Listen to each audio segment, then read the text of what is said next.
រយៈពេល10ថ្ងៃកម្ពុជាថៃបោះបង្គោលបណ្ដោះអាសន្ននៅលើដីជាក់ស្ដែងបានចំនួន94បង្គោល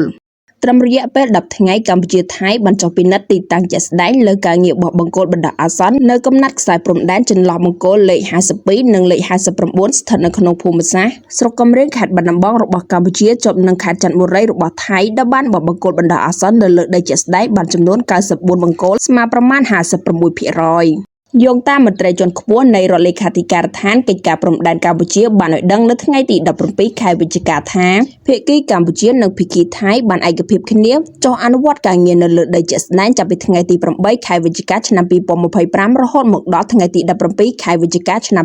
2025នេះដោយបានបោះបង្គោលបណ្ដោះអាសន្ននៅលើដីជាក់ស្ដែងបានចំនួន94បង្គោលលើផែនការសរុប166បង្គោលគិតជាភាគរយសម្រេចបានប្រមាណ56%បើតាមរដ្ឋលេខាធិការដ្ឋានកិច្ចការព្រំដែនកម្ពុជាភាគីទាំងពីរនឹងបន្តការងារបោះបង្គោលបណ្ដោះអាសន្ននេះឲ្យចប់តាមផែនការនាពេលដ៏ខ្លីខាងមុខ